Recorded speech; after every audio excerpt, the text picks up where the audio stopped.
Au nom du Père et du Fils et du Saint-Esprit, ainsi soit-il. Celui qui ne croit pas est déjà condamné. Il n'est pas dit celui qui déclare croire ou ne pas croire. Mais il est dit celui qui ne croit pas. Celui qui ne croit pas peut déclarer croire, mais il ne croit pas. Et Dieu connaît les cœurs.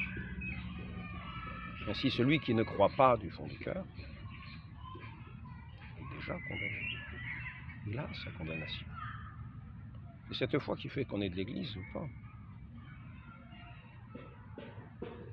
On reçoit cet influx, qu'on peut recevoir cet influx divin, celui qui est véritablement la tête de l'Église, le Christ.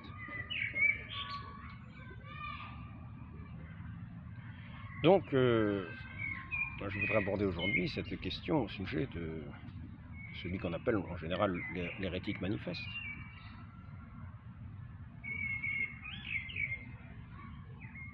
Car il est souvent reconnu que l'hérétique manifeste perd la juridiction. Mais qu'est-ce que l'hérétique manifeste? C'est celui,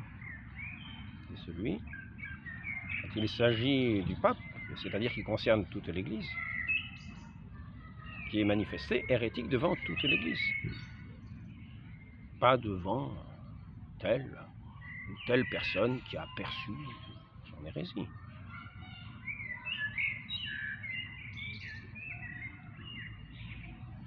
L'hérésie,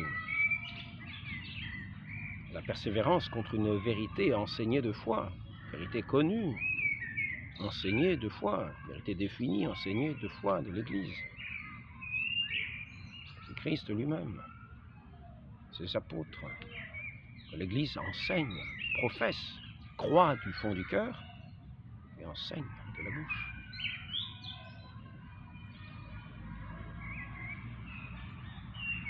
Donc, la question de cette manifestation de l'hérésie est assez importante. C'est assez importante pour qu'on y prenne garde. Car c'est là tout l'ennui, pourrait-on dire, tout l'ennui de ceux qui disent « Ah, le pape est hérétique, il n'a plus de juridiction. Le pape est hérétique, donc il n'a plus de juridiction. » Alors, qui va prononcer cette parole?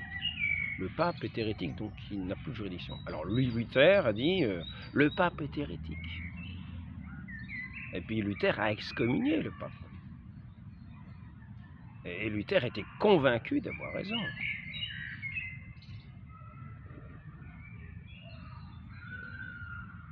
Et tous ceux qui se sont opposés à des décisions du concile, de certains conciles, ont été convaincus d'avoir raison.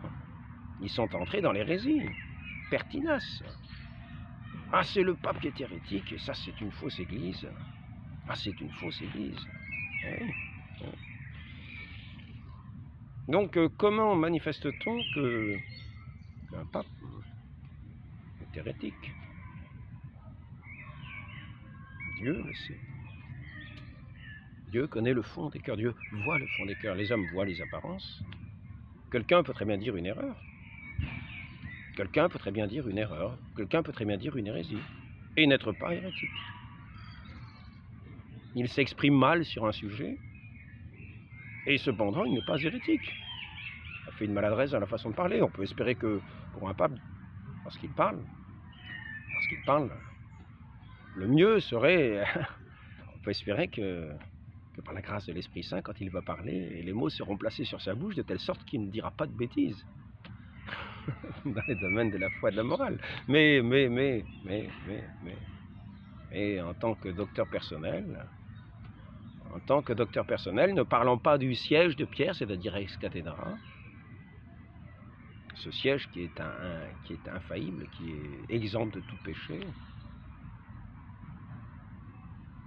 Cette infaillibilité est promise à ce siège, Pierre, Pierre, et donc, ceux qui sont sur le siège de Pierre, c'est-à-dire qu'ils parlent ex cathedra dans les définitions, dans la définition qui formule comment on parle ex cathedra. Plusieurs reprises, vous parlez en matière de foi et de mœurs, à toute l'Église, en engageant tous les fidèles sous peine d'anathème, de manière irréformable, dans une définition irréformable, une fois pour toutes.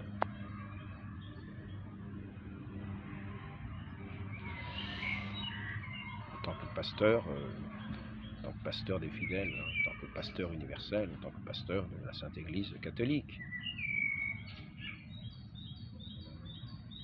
à qui notre Seigneur a remis les clés, le pape, et la règle de la foi, dans son enseignement ex cathedra.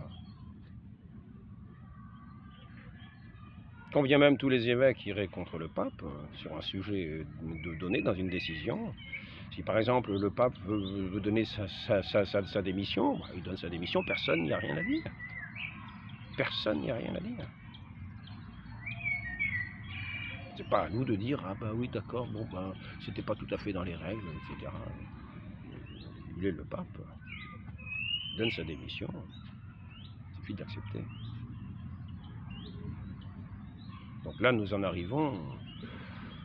pouvons en arriver maintenant à ce qui est du domaine de l'intérieur et de l'extérieur.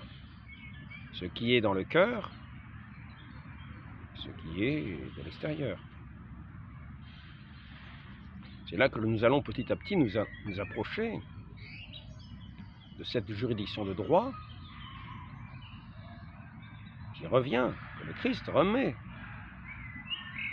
au souverain pontife, à Pierre et à ses successeurs, pour diriger, pour être le pasteur des brebis, pour paître les brebis, son troupeau, paître toutes ses brebis. Ben, mes agneaux, te donne les clés du royaume des cieux.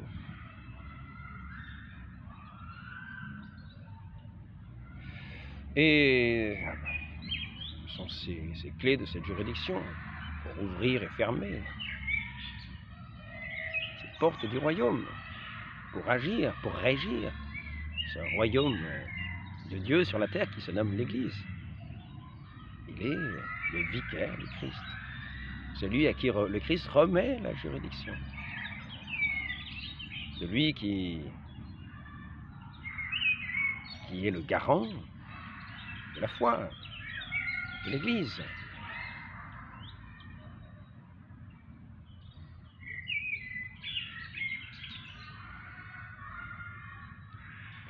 Et de ce point de vue-là, c'est une promesse du Christ que jamais les portes de l'enfer ne prévaudront sur ce siège de pierre sur lequel est bâtie l'Église. C'est-à-dire, jamais ce siège ne sera entaché par l'hérésie, par le mensonge, par l'erreur, qui serait la ruine de toute autorité de l'Église, car nul n'est tenu à l'erreur, qui n'a aucune autorité. Je le répète, le Christ est la vérité, il est le chemin, aussi parce qu'il est la vérité, le chemin vers le Père. Qui le voit le Père, et la connaissance du Père, la connaissance infaillible, sans tache, sans faille. Et ce siège de pierre, c'est sur ce siège de pierre qu'il bâtit son Église, infaillible, dans la vérité. Et c'est ainsi qu'il y a autorité et juridiction, qu'il remet autorité et juridiction. Ainsi, cette Église est sûre d'avancer en toute vérité. Fidèle au siège de Pierre. Et celui qui parle du siège de Pierre. Ex cathedra. Et aussi à tout le corps des enseignants, cette Église, le corps des enseignants, c'est-à-dire les successeurs des apôtres. Donc il était demandé d'annoncer l'Évangile, de remettre les péchés. Ce successeur des apôtres,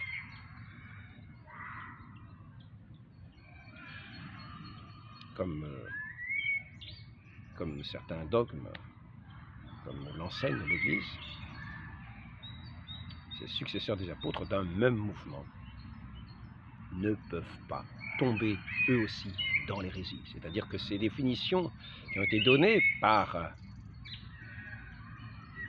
Saint Pierre, ses successeurs, par ce siège apostolique, seront tôt ou tard acceptées par les évêques. Il se peut que d'un seul concert, une définition soit portée par le pape et les évêques, d'un seul mouvement. Par exemple, dans un concile. Il se peut aussi qu'une définition ex cathedra soit prononcée par le siège infaillible de Pierre. À ce moment-là, cette promesse du Christ fait que les évêques dans leur ensemble recevront, et tous les fidèles avec. C'est une promesse du Christ. C'est ce que dit Don Guéranger. Je ne sais pas si j'ai amené ici. En vertu des promesses de Jésus-Christ, il fait que le corps enseignant, le pape et les évêques, définissant simultanément, est infaillible, parce que le Sauveur l'a promis. Il fait que le pontife romain, du haut de sa chair, est infaillible, parce que le Sauveur l'a promis. Il fait que le corps épiscopal, quand le pape définit seul, adhère à la sentence dans une infaillibilité passive, parce que le Sauveur a promis à son Église la permanence. Ce qui fait que quand un pape devient absent, quand le siège de Pierre devient vacant, nous sommes garantis que les évêques vont continuer d'adhérer à tout ce qui a été défini par ce siège de Pierre, infailliblement. Toujours d'un seul mouvement. Ils ne chuteront pas, ils ne s'éloigneront pas, ils ne tomberont pas dans l'hérésie. Par contre, comme nous le dit Zubizarreta, il faut apprendre à connaître les noms. Il dit, pendant la vacance du siège, l'Église est privée pour un temps de sa tête visible. Mais elle maintient les privilèges ainsi que l'indéfectibilité et l'infaillibilité, à la fois passive ou in credendo dans le corps des fidèles, comme active ou in dodendo dans le corps des évêques, cependant, sans pouvoir définir de nouveaux dogmes non déclarés. Il y a cette infaillibilité, et ainsi que le dit Don Guéranger, Don Prosper Guéranger, fait que le corps épiscopal, quand le pape définit seul, adhère à la sentence dans une infaillibilité passive, parce que le Sauveur a promis à son Église la permanence. En cas d'absence de pape, de vacance du siège apostolique, du siège de Saint-Pierre, lorsqu'un pape est mort et qu'on n'en a pas élu un suivant, il y a cette infaillibilité passive qui est promise dans tout le peuple. Et cette infaillibilité active dans le corps des évêques. Parce que le Sauveur a promis la permanence à son Église. C'est-à-dire la permanence dans l'infaillibilité. Sinon l'Église n'est plus. Si elle perd son infaillibilité, si elle tombe dans l'erreur, elle n'a plus aucune autorité, elle n'est plus rien. Seule la vérité fait loi, fait autorité.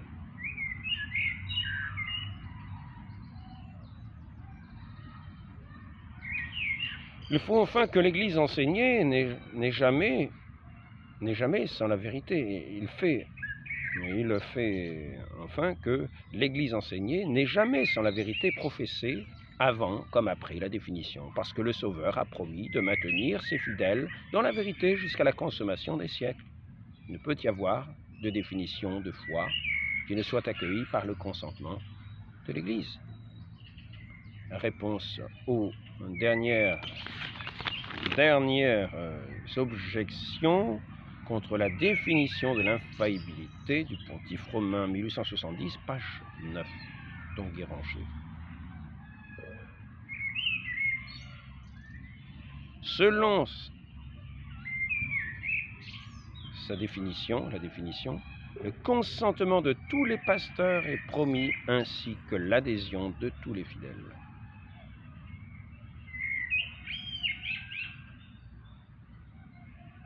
C'est-à-dire le consentement à ce qui tient de la foi de l'Église. Donc le corps des évêques, d'un seul mouvement, comme il est dit, comme nous l'a déjà dit et comme je l'ai rappelé à maintes reprises, dans des enseignements, dans des entretiens précédents, ce ne sont pas des enseignements, ce sont des entretiens, enfin bon, c'est ce qu'on veut. Je répète, cette citation de Franzelin, elle est tirée de la thèse De Ecclesia Christi, Rome 1907, page 221-223.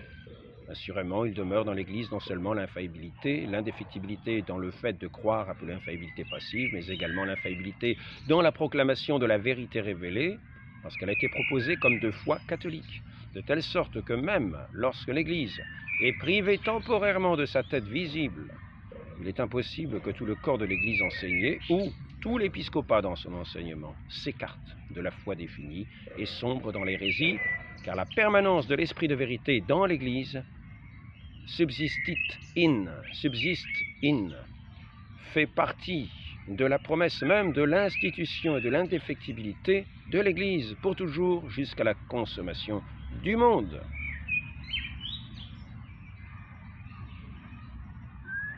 Ils ne peuvent pas enseigner l'hérésie ensemble et dans un même mouvement, c'est ce que disent les théologiens au sujet du corps des évêques. Donc, nous en revenons maintenant, nous avons cette certitude de cette sauvegarde de l'Église, cette arche sainte, cette arche indestructible, cette arche que Dieu garde par sa toute-puissance, dans son indéfectibilité, dans son infaillibilité, c'est-à-dire l'infaillibilité dans l'enseignement.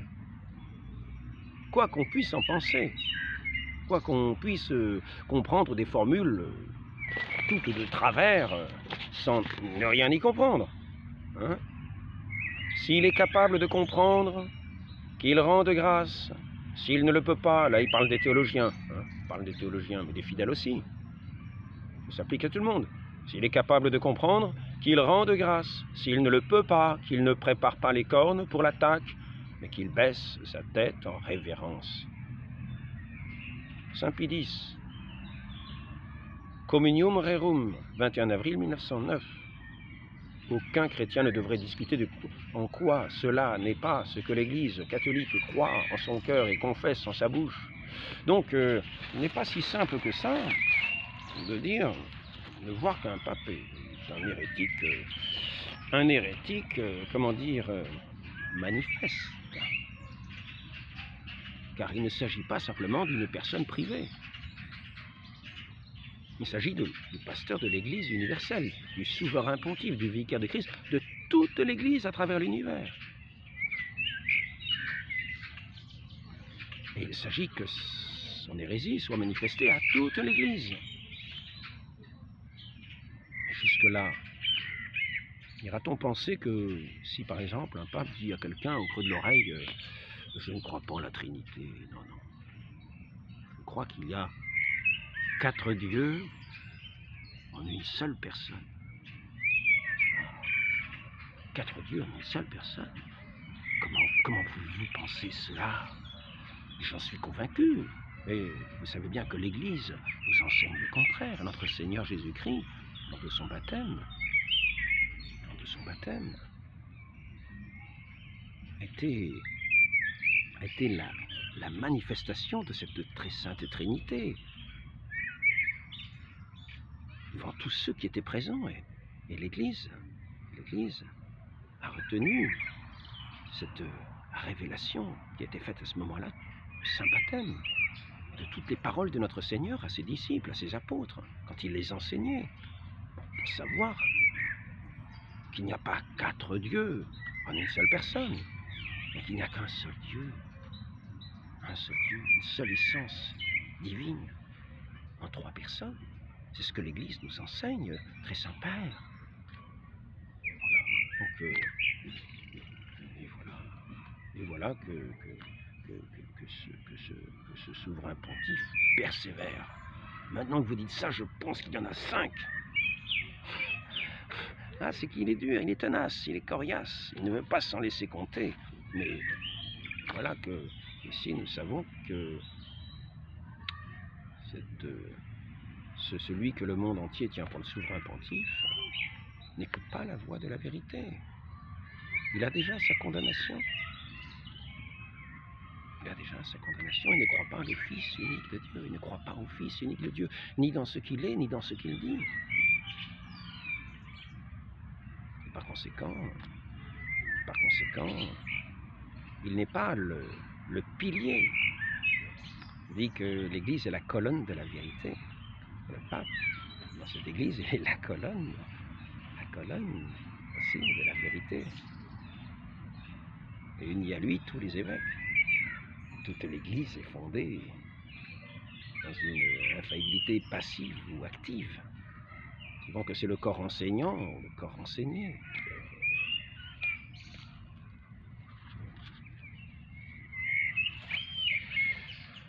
Ainsi, voici que celui à qui il a été dit cette hérésie, on pourrait dire, ah ben ça y est, il est hérétique manifeste, donc il a perdu toute juridiction.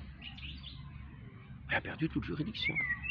Voilà, donc l'Église n'a plus à lui obéir. Ben, il n'y en a qu'un qui ne sait que ce souverain pontife est un hérétique manifeste. Et là, ça paraît clair.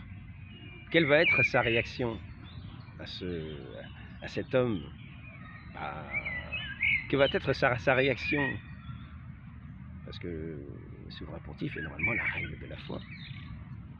Est-ce qu'il va se dire, ah bah ça y est, je lui parle plus, je m'écarte de lui, je lui parle plus, je m'écarte parce qu'il est hérétique? Le souverain pontife reconnu par toute l'Église. Souverain pontife reconnu par toute l'Église.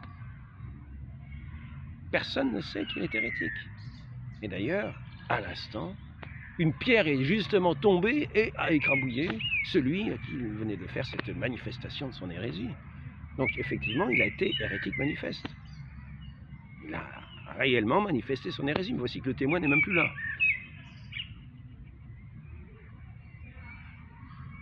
Donc il n'y a plus personne pour dire aux autres qu'il est hérétique manifeste. Eh oui. Et cependant, pour être condamné, et pour n'être plus de l'Église.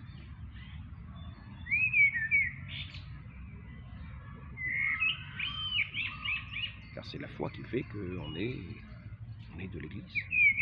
C'est la foi professée, enseignée des apôtres. C'est ce que nous dit Biluard.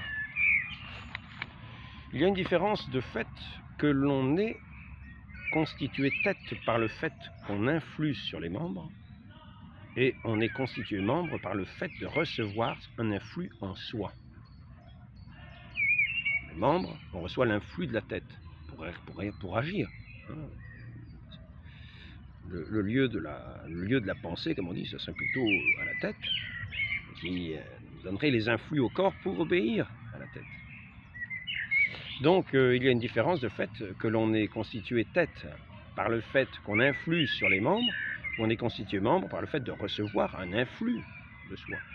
C'est pourquoi, comme le pontife tombé dans une hérésie occulte garde encore la juridiction par laquelle il influe sur l'Église, en la gouvernant, par le fait même, il reste la tête. Mais comme il ne reçoit plus l'influx vital de la foi, de la charité du Christ, invisible et première tête, il ne peut plus être dit membre du Christ ni de l'Église. Instance, il répugne d'être tête d'un corps sans en être membre, puisque la tête est le membre principal. Réponse, je distingue la première phrase. Cela répugne pour une tête naturelle. Je le concède, pour une tête morale, je le nie. Par exemple, le Christ est tête morale de l'Église, mais il n'en est pas un membre. La raison de la différence est que la tête naturelle ne peut influer que sur les autres membres sans en recevoir l'influx vital de l'âme. Mais la tête morale, comme l'est le pontife, peut exercer la juridiction et le gouvernement sur l'Église et ses membres, bien qu'il ne soit pas informé par l'âme de l'Église, qui est la foi et la charité, et qu'il n'en reçoive aucun influx vital. En un mot, le pape est constitué membre de l'Église par la foi personnelle qu'il peut perdre, et tête de l'Église par la juridiction et le pouvoir qui peuvent se concilier avec une hérésie interne. Ainsi, nous voyons que ce pape n'est pas manifeste, qu'il n'est même plus pape, mais qui néanmoins, il continue. En un mot, le pape est constitué membre de l'Église par la foi personnelle qu'il peut perdre, mais tête de l'Église par la juridiction et le pouvoir qui peuvent se concilier avec une hérésie interne.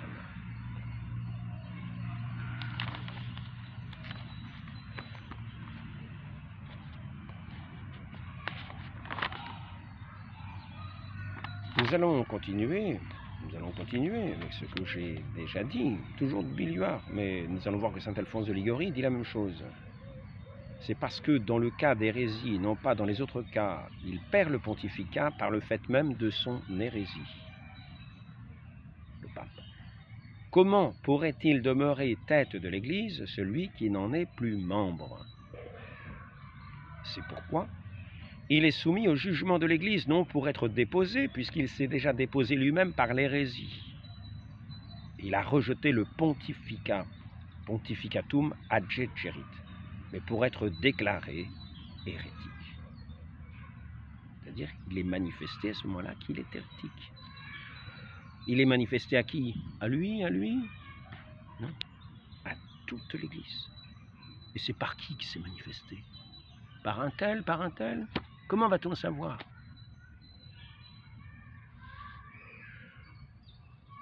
C'est là que nous avons vu qu'il y a le corps des évêques, qui est garante de l'infaillibilité de l'Église, dans le cas d'absence de tête, dans le cas d'absence de pape, le corps des évêques, qui est garant d'infaillibilité, avec les fidèles qui continuent de croire ce qui a été défini. Donc, c'est pourquoi il est soumis au jugement de l'Église, non pas pour être déposé, puisqu'il s'est déjà déposé lui-même par l'hérésie et qu'il a rejeté le pontificat pour être déclaré hérétique, et qu'ainsi il soit connu de l'Église, qu'il n'est plus pontife. Avant cette déclaration, il n'est pas permis de lui dénier l'obéissance, car il garde jusque-là la juridiction, non pas de droit, comme s'il était encore pontife, mais de fait. Dieu le voulant et en disposant ainsi pour le bien commun de l'Église. Donc c'est le Christ qui dispose ainsi de maintenir la juridiction, non pas de droit, puisque celui qui s'est déposé par l'hérésie n'est même plus pape, mais de fait, parce qu'il n'est pas manifeste aux yeux de l'Église qu'il est hérétique. Il faut que ce soit déclaré sûrement par l'autorité qui contient encore l'infaillibilité dans la doctrine de la foi, c'est-à-dire le corps des évêques. Et c'est pour cela que cette déclaration ne dépose pas le pape, mais elle fait perdre le pouvoir à celui qui intérieurement même ou a manifesté à tel ou tel son hérésie. Et donc, il y a cette assemblée des évêques qui, d'un seul mouvement, ne peuvent pas tomber dans l'hérésie. Ainsi, il est assuré devant toute l'Église que ce pape est bien hérétique, qu'il n'était déjà plus pape puisqu'il était déjà hérétique, qu'ainsi on ne l'a pas déposé, mais qu'on le fait connaître à l'ensemble de l'Église, par le corps entier des évêques, réunis en concile. Si le pape cherchait à nuire dans la foi, comme il serait alors manifestement hérétique, il perdrait par là le pontificat. Il faudrait seulement une déclaration de l'Église pour qu'on lui dénie l'obéissance, comme nous l'avons dit plus haut. Voilà comment il est manifesté à l'Église, à la connaissance de l'Église entière. Un pape n'est pas pape. Et c'est ainsi que nous avons vu déposer à différentes époques, pas déposer, mais déclarer que certaines personnes que l'on pensait papes n'étaient pas papes. Les gens lui obéissaient. Et d'ailleurs, tant qu'il n'y a pas la déclaration, cette obéissance à celui qui est tenu pour le pape et n'est même pas facultative. C'est un devoir, on ne peut pas lui dénier l'obéissance. Parce qu'effectivement, c'est la juridiction du Christ pour le bien commun de l'Église qui continue de lui être donnée. Tant qu'il n'est pas su par l'Église entière. Que celui qui, au fond de lui-même, croyait qu'il y avait 5 dieux et une seule personne, et qu'il en avait fait part à son proche collaborateur, à son proche ami, à son secrétaire particulier, avant que le plafond lui tombe sur la tête. Donc, il ne s'agit pas simplement de penser qu'un tel, comme Luther disait, le pape est hérétique, lui est hérétique, lui est hérétique. Non. Il y a une structure de l'Église, il y a une constitution de l'Église. Mais ainsi, il y a aussi une sûreté de l'Église, qui est le corps du Christ, qui est gouverné par l'Esprit Saint, et dans lequel on peut avoir toute confiance. Elle est fondée sur la pierre indéfectible, infaillible, notre Seigneur Jésus-Christ.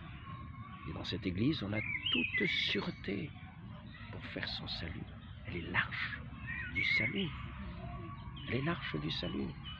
Donc, si nous ne comprenons pas, s'il est capable de comprendre qu'il rend de grâce, s'il ne le peut pas, qu'il ne prépare pas les cornes pour l'attaque, et qu'il baisse sa tête en prévenance. Notre Seigneur n'a pas fait une église, une arche de salut, pleine de trous dans les planchers pour laisser s'infiltrer l'eau. Ce qui serait une arche de noyade pour se noyer, pour tendre des pièges à ceux qui voudraient se sauver, et diraient rentrez dans le bateau, à des gens qui à la limite seraient en terre ferme, rentrez dans le bateau, et puis ensuite après ça, on ferme les portes, il ne faut pas en sortir. Et puis maintenant, l'eau rentre, parce que le plancher est percé de multiples trous, de multiples failles béantes, de plus en plus béantes. Et oui, ce ne serait pas l'arche du Christ, ce serait l'arche du menteur de l'origine. Et nous n'aurions même pas à croire en la parole du Christ qui a promis cette indéfectibilité jusqu'à la fin du monde, jusqu'au jugement, jusqu'à la parousie. Quand tous les Juifs seront convertis, quand le peuple juif sera converti, dans son ensemble, alors tout le monde ne sera peut-être pas dans l'univers entier sauvé. Il y a ceux qui y croiront, et ceux qui ne croiront pas. Ceux qui croient. Ceux qui ne croient pas sont déjà contre. Ils peuvent encore peut-être faire pénitence et se convertir, être touchés en route.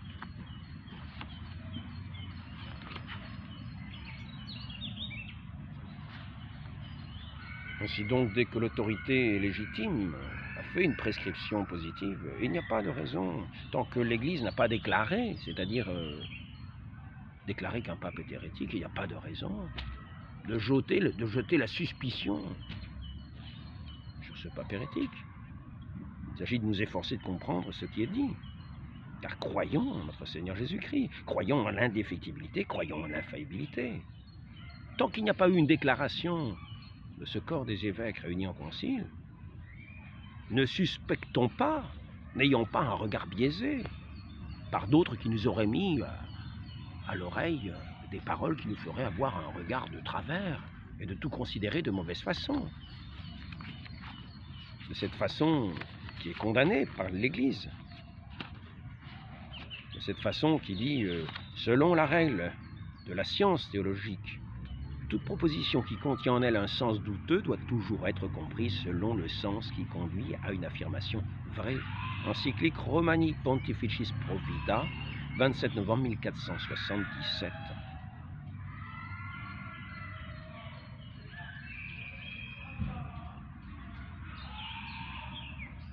Certains ont interprété ces paroles de façon moins juste et tout autrement que selon ce qui a été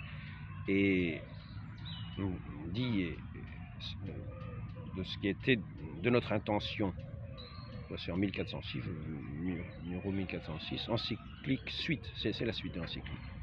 Certains ont interprété ces paroles de façon moins juste et tout autrement que selon qu'a été notre intention et notre intention.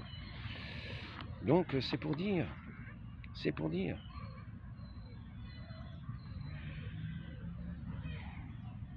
Dès que l'autorité légitime a fait une prescription positive, qu'il ne soit permis à personne de s'y soustraire, sous prétexte que cela lui déplaît, mais que chacun soumette sa manière de voir à l'autorité du supérieur et lui obéisse par devoir de conscience. De même que nul particulier, par la publication de livres ou de journaux, ne s'érige en maître dans l'Église. Tous savent à qui a été confié par Dieu le magistère de l'Église. À celui-là, pleine et entière liberté doit être laissée de parler, quand et comme il juge à propos. Le devoir des autres est de l'écouter avec déférence et de se conformer à sa parole, là où le siège n'a rien décidé. Sans détriment de la foi ni de la discipline, on peut exprimer son opinion charitablement, sans excès, qui blesserait la charité. Benoît XV, Ad Beatissimi Apostolorum Principis.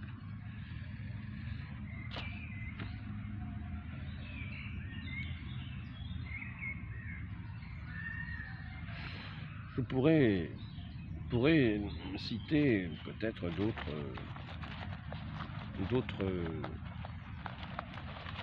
pères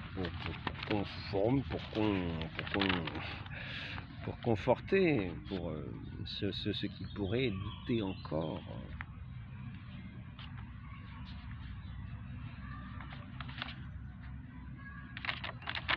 Alphonse de Liguori, si jamais un pape, en tant que personne privée, tombait dans l'hérésie, alors il serait aussitôt déchu de l'autorité papale, car il serait alors hors de l'Église et ne pourrait plus en être la tête. Donc en ce cas, l'Église devrait non pas la vérité le déposer, car personne n'a un droit supérieur au pape, mais le déclarer déchu du pontificat. Nous avons dit si un pape tombait dans l'hérésie en tant que personne privée, car le pape en tant que pape, c'est-à-dire enseignant l'Église tout entière ex cathedra, ne peut enseigner une erreur contre la foi, parce que la promesse du Christ ne peut faillir. Et en disant cela, ce n'est pas une autorisation à être hérétique en dehors des paroles ex cathedra. Non. Car lorsqu'il parle en dehors de ce siège de Saint-Pierre, à titre de docteur privé, c'est justement là que un concile peut être saisi, peut être rassemblé, pour, justement, si vraiment il est hérétique, le déclarer devant toute l'Église, afin qu'il soit manifesté à toute l'Église qu'il est pape,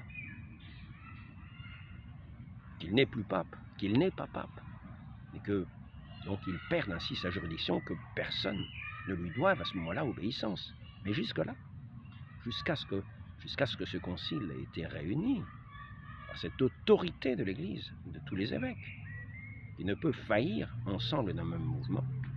Jusque-là, demeurons dans la tranquillité. Connaissons notre credo et laissons certaines affaires à des théologiens. Connaissons notre credo, faisons profession de foi. Ne cherchons pas des petites bêtes en interprétant de travers selon des intentions qui ne sont pas celles des législateurs. Et si nous ne comprenons pas les textes, évitons de relever les cornes comme font les boucs. Notre Seigneur, c'est l'Église de notre Seigneur. L'Église de notre Seigneur. Si je voulais dire tout à l'heure au sujet au sujet de certaines époques, nous avons vu, effectivement, que des papes ont été déclarés devant l'Église comme n'étant pas papes et n'ayant plus à leur obéir.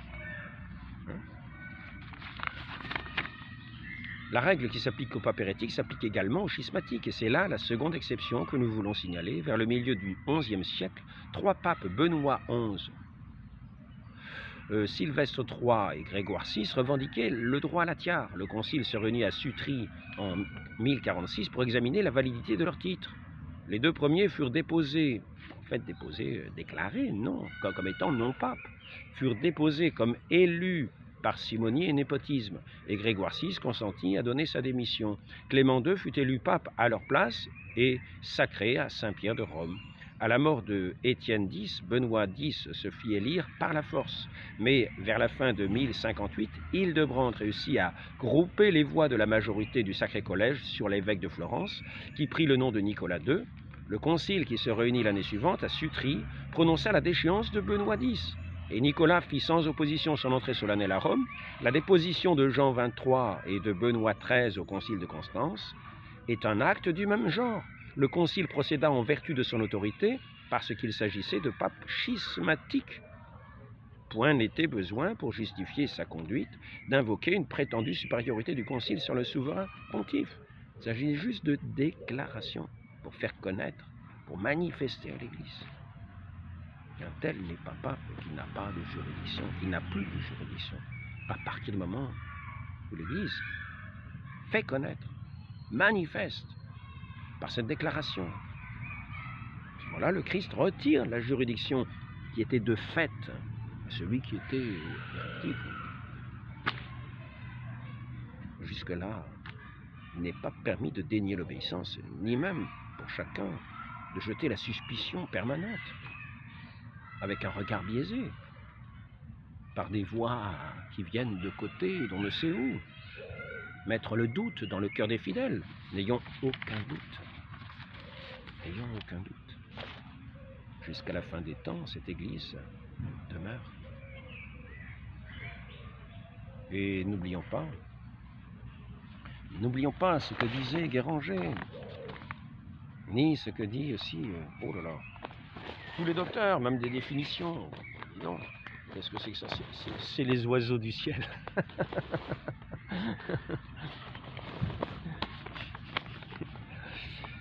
Alors, en vertu des promesses de Jésus-Christ, il faut que le corps enseignant, le pape et les évêques définissant simultanément est infaillible, parce que le Sauveur l'a promis. Il fait que le pontife romain du haut de sa chair est infaillible, parce que le Sauveur l'a promis. Il fait que le corps épiscopal, quand le pape définit seul, adhère à la sentence dans une infaillibilité passive, parce que le Sauveur a promis à son Église la permanence. C'est-à-dire, toutes les définitions qui ont été faites n'ont pas été contredites à aucun concile. Les évêques ont adhéré aux vérités qui avaient été définies. Et s'il n'y a pas de nouveau pape, on ne peut pas définir de vérité, de nouvelles, on ne peut pas définir des vérités qui obligent la foi des fidèles. Donc les évêques, comme il est dit ici, le corps épiscopal, quand le pape définit seul, adhère à la sentence dans une infaillibilité passive, parce que le Sauveur a promis à son Église la permanence. Donc ce corps des évêques ne peut pas tomber, ne peut pas faillir par rapport à tout ce qui a été défini.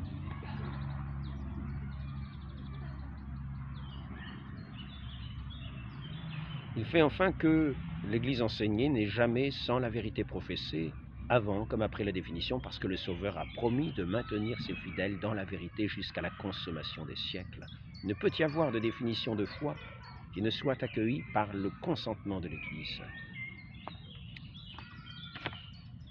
C'est un enseignement de l'Église. Donc demeurons confiants. Ayons foi en cette Église merveilleuse, en cette Église sainte, surnaturelle, en cette œuvre de Dieu pour le salut des hommes et non pas pour leur perte. Et les ruses de Satan n'y pourront rien, les portes de l'enfer n'y pourront rien, quelles qu'elles soient. Le monde entier se liguerait derrière Satan pour briser l'Église, il n'y parviendrait pas. Les fidèles auront des épreuves. Soyons fidèles dans l'épreuve. Ne quittons pas cette arche sainte pour entrer dans ces eaux du déluge, sans fin et sans fond. Demandons cette grâce à la très sainte Vierge Marie, cette mère de l'Église.